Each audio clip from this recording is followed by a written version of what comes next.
Mini Wargaming Dan here from miniwargaming.com, here to bring you Tactica on Deffkoptas. That's right, these beauties.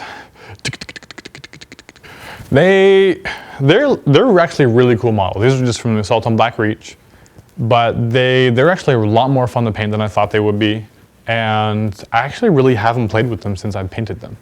I've only played them just like in proxy or just unpainted, just like friendly little games. And I've yet to, the bases break quite easily. I glued them in for whatever reason. Don't do that when you're modeling them, because you want to stick them in. And then just like the tops, you want to keep them loose, because if you glue them on, these things they're kind of awkward to fit anywhere. So you want them to be able to pop off, and then you can store these stacked on each other, and then, this all of a sudden is a lot more storable. And so that aside, when you're playing with them, Deffkoptas have a lot of options. First of all, there's scouts, and they're jet bikes.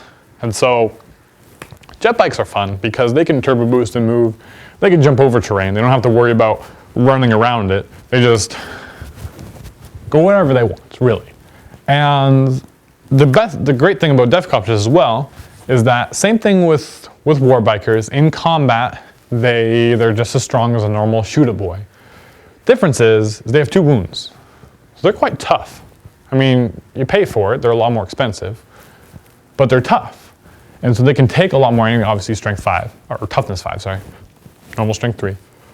But Deffkoptas, they can scout move. In a scout move, you can do just normal moves, so you can turbo boost. And so before the game even starts, if you get first turn and you're deploying, you can deploy all your Deffkoptas out front. First turn, you turbo boost them 24 inches. Your turn, you move another 12 inches. You can see anything you want. And you can take twin-linked rockets, twin-linked big shooters, which they normally come with, or a custom Mega Blaster. Don't ever take a custom Mega Blaster. It's just not worth it for the AP2. It's not gonna, just don't. It is never worth really the points, for the situation where you're shooting at really Terminators. This is the only reason you really want to take that. So most popular is either the twin-linked big shooters, because they're the cheapest, and you can add on other fun upgrades, which I'll get to in a second, or twin-linked rockets, in which you're just tank hunting. You just run around. Unfortunately, our tank busters suck, and so next option is Deffkoptas. So Deffkoptas, okay, so first of all, so there's that option of turbo boosting, getting across the board, and getting right in their face, or you can outflank. Now when you're outflanking, you can come in, well, it's kind of random, right? So you can either come in from one side or the other, but almost always there's that annoying vehicle in the back that's just meant to just barrage and shoot stuff all the time at you. And it just stays still, so it doesn't need to move. You're just hidden behind, in cover, so there's nothing can shoot at it. And then your Deffkoptas can outflank. And, it's 66% chance that it goes your way. But that's still decent odds. And so you can take a squad of either 1 to 5. And that's really liberal as well, very diverse. And so you can just have 1, or you can have 5. And so we'll get into how to do that, but I usually like taking squads of 5, just because they're just a lot more reliable, they can actually do something. If for whatever reason the squad comes back or they get shot at, they're not all gonna die, and they'll continue to be able to tank hunt. And so they'll not only be able to kill 1, but maybe 2 or 3.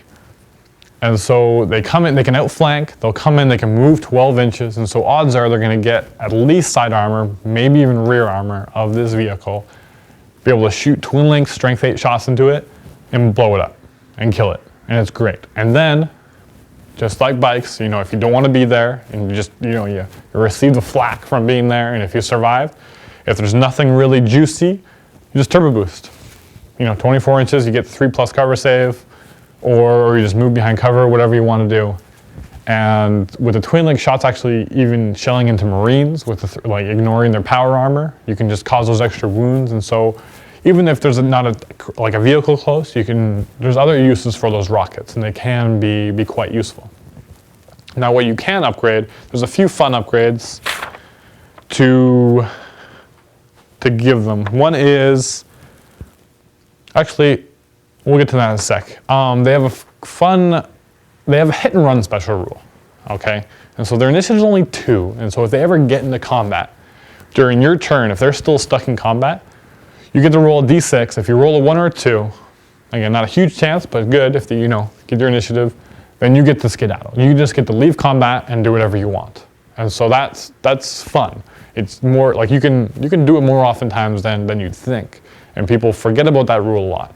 And so if you have your Deffkoptas, you're stuck in combat, you don't want to be in combat, and they just got into combat just because of if you're shooting rockets at their vehicles and you're blowing them up, it's bad news bears. So they just charge you with whatever. Most oftentimes they'll be killing you. But because they have so many wounds and their higher toughness, they usually last quite a while before they die, if you're bringing them in a squad of 5. And so with a hit and run special rule, you can just, hopefully, you jump out, and then you can shoot whatever you want, or from that position you could turbo boost or do whatever. You are free to frolic and cause lots of craziness around the board. So fun, fun, fun. And yeah, rule of Deffkoptas, really any fast attack is just fun, fun, fun. So Deffkoptas, they can be competitive, but they can be competitive, but they can also be very fun depending on how you bring them, or both.